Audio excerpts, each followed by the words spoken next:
Sai Ram. Sri Sai Satcharita chapter 29. This chapter covers the stories of Chennai's Bhajani Mela, Tendulkar's father and son, Dr. Captain Hate, Vaman Narvekar. This chapter describes other interesting and wonderful stories of Sai Baba. Chennai's Bhajani Mela.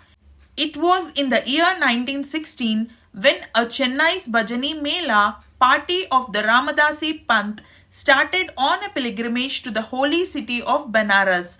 The party consisted of a man, his wife, daughter and sister-in-law. Unfortunately, their names are not mentioned. On their way, the party heard that there lived in Shirdi, Ahmednagar district, a great saint named Sai Baba, who was God realized and who was very generous and distributed money every day to his bhaktas and to skillful persons who went and showed their talent there. A lot of money in the form of dakshina was collected daily by Sai Baba, and out of this amount he gave daily 1 rupee to a 3-year-old girl Amani, the daughter of a Bhakta Kondaji, and rupees 2 to 5 to some, rupees 6 to Jamali, the mother of Amani, and rupees 10 to 20 or even rupees 50 to other bhaktas as he pleased. On hearing all this, the party came to Shirdi and stayed there. The Mela did very good bhajan and sang very good songs, but inwardly they desired money. 3 of the party were full of avaries, but the lady or mistress was of very different nature. She had regard and love for Baba. Once it so happened that when the noonday aarti was going on, Baba was much pleased with her faith and devotion and gave her vision of her Ishta, that is chosen deity. To her, Baba appeared as Sita Nath, that is Ram, while to all others the usual Sainath. On seeing her beloved deity, she was very much moved. Tears began to flow from her eyes and she clapped her hands in joy. The people began to wonder at her joyful mood but were not able to guess its cause. Late in the afternoon, she disclosed everything to her husband. She told him how she saw Sri Ram in Sai Baba. He thought that she was a very simple and devout woman and her seeing Ram might be a creation of her mind. He ignored her, saying that it was not possible that she alone should see Ram while they all saw Sai Baba there. She did not resent this remark as she was fortunate enough to get Ram Darshan as and when her mind was calm and composed and free from avaries. Wonderful vision. Things were going on like this when the husband got a strange vision in his dream one night. He was in a big city. The police there had arrested him, tied his hands with a rope and put him up in a cage lock-up. As the police were tightening the grip, he saw Sai Baba standing quite outside near the cage. On seeing Baba so close, he said in a plaintive tone, "After hearing your fame, I resorted to your feet. Then why should a calamity befall me when you are standing here in person?" Baba said, "You must suffer the consequences of your action." He said, "I have not done anything in this life which would bring such a misfortune on me." Baba said, "If not in this life, you must have committed some sin in your past life." He replied, "I do not know anything of my past life, but assuming that I did commit some sin, then why should it not be burnt and destroyed in your presence as happens to dry grass before fire?" "Baba, have you got such faith?" He, "Yes." Baba then asked him to close his eyes. No sooner did he shut them then he heard a thumping sound of something falling down, and after opening his eyes, he saw that he was free and the police fallen down bleeding. Being much frightened, he began to look at Baba, who said, "Now you are well caught. Officers will now come and arrest you." Then he begged, "There is no other savior except you. Save me anyhow." Then Baba again asked him to close his eyes. He did so, and when he opened them again, he saw that he was free out of the cage and that Baba was by his side. He then fell at Baba's feet. Baba then asked him, "Is there any difference between this namaskar and your previous ones? Think well and then reply." He said, "There is a lot of difference. My former namaskars were offered with the object of getting money from you, but the present namaskar is one offered to you as God. Besides, earlier I thought resentfully that you, being a Mohammedan, were spoiling us the Hindus. Baba, do you not believe in your mind in Mohammedan gods?" He said, "No." Then Baba said, "Have you not got a panja, that is emblem of hand, in your house, and do you not worship the same in Tabut, that is Moharram festival? Also, there is in your house another deity by name Kat Bibi, whom you propitiate and appease on marriage occasion and other festivals. Is it not so?" He admitted all this. Then Baba said, "What more do you want?" Then a desire arose in his mind to get the darshan of his Guru Ramdas when Baba asked him to turn back and see. And when he turned around, lo, Ramdas was in front of him. No sooner did he bend to fall at his feet, Guru Ramdas vanished. Then he inquisitively asked Baba, "You look old. Do you know your age?" Baba, "What? Do you say I am old? Just race with me and see." On seeing this, Baba began to run and he too followed. Baba disappeared in the dust raised by his footsteps while running, and at that moment man was awakened. After waking up, he began to think seriously about the dream vision. His mental attitude was completely changed and he realized the greatness of Baba. After this, his doubting tendencies disappeared and pure devotion to Baba's feet descended on his mind. The vision was a mere dream, but the questions and answers therein were most significant and interesting. Next morning, when all assembled in the masjid for the aarti, Baba gave him as prasad 2 rupees worth of sweet meats and also 2 rupees from his pocket and blessed him. He made him stay there for a few more days and gave him his blessing, saying, "Allah will give you plenty and he will do you all good." He did not get more money there, but he got far better things, namely Baba's blessing, which stood him in good stead all along. The party got plenty of money afterwards and their pilgrimage was successful as they did not suffer any trouble or inconvenience during their journey. They all returned home safe, thinking of Baba's words and blessings and the Anand, that is bliss, they experienced by his grace. This story illustrates one of the methods which Baba followed in some cases to improve and reform his devotees. Tendulkar family. They lived in Bandra, a suburb of Mumbai, a Tendulkar family, all the members of which were devoted to Baba.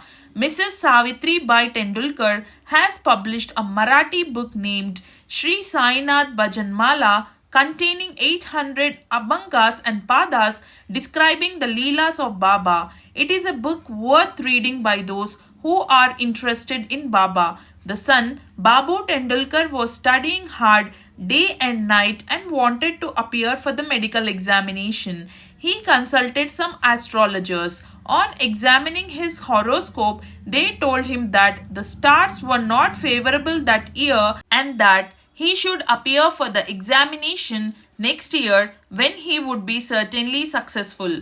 This cast a gloom over him and made him restless. A few days afterwards, his mother went to Shirdi and saw Baba. Amongst other things, she mentioned the gloomy and morose condition of her son, who was to appear for the examination in a few days. On hearing this, Baba said to her, "Tell your son to believe me, to throw aside horoscopes and predictions of astrologers and palmists and go on with his studies. Let him appear for the examination with a calm mind. He is sure to pass this year. Ask him to trust me and not to get disappointed." The mother returned home and communicated Baba's message to her son. Then he studied hard and in due course appeared for the examination. In the written papers he did well, but being overtaken by doubts, he thought that he would not secure sufficient marks for passing. So he did not care to appear for the oral examination, but the examiner was after him. He sent word through a fellow student stating that he had passed in the written examination and that he should appear for the oral. The son, being thus encouraged, appeared for the oral examination and was successful in it also. Thus, he got through the examination that year successfully by Baba's grace, though the stars were against him as indicated. It is to be noted here that doubts and difficulties surround us just to move us and confirm our faith. We are tested as it were. If we only hold on steadily to Baba with full faith and continue our endeavors, our efforts will be ultimately crowned with success.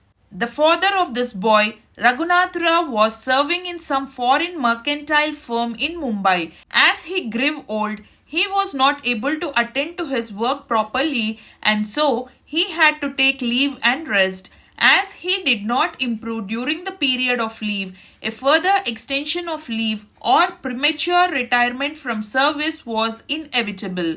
The chief manager of the firm decided to retire him on pension as he was an old and unreliable servant. The question regarding the amount of pension to be given was under consideration. He was getting rupees 150 per month and his pension, that is half the amount, namely rupees 75, would not be enough to meet the expenses of the family. So they were all anxious about this matter. 15 days before the final settlement, Baba appeared to Mrs. Tendulkar in her dream and said, "I wish that rupees 100 should be settled as pension. Will this satisfy you?" She replied, "Baba, why ask me this? We fully trust in you." Though Baba said rupees 100, still he was given 10 rupees more, that is rupees 110, as a special case. Such wonderful love and care did Baba exhibit towards his bhaktas. Captain Hate. Captain Hate, who was staying in Bikaner, was a great devotee of Baba. Once Baba appeared to him in his dream and said, "Did you forget me?" Hate then immediately held Baba's feet and replied, "If a child forgets his mother, how could he be saved?" Then Hate went into the garden and took out fresh walpapdi vegetables, and after arranging siddha, that is ghee, wheat flour and dal, etc., and dakshina, was about to offer all this to Baba when he was awakened and came to know that the whole thing was a dream. Then he decided to send all these things to Baba at Shirdi. When he came to Gwalior, some days afterwards, he sent rupees 12 by money order to a friend with instructions that rupees 2 should be spent in buying siddha articles and walpapdi vegetables, and those should be offered to Baba with rupees 10 as dakshina. The friend went to Shirdi and purchased the things mentioned, but walpapdi was not available. In a short time, a woman turned up with a basket on her head, which curiously enough contained the walpapdi vegetables. It was purchased and then all the things were offered to Baba on behalf of Captain Hate. Mr. Nimonkar prepared the Naivedya, that is rice and walpapdi vegetables, next day and offered the same to Baba.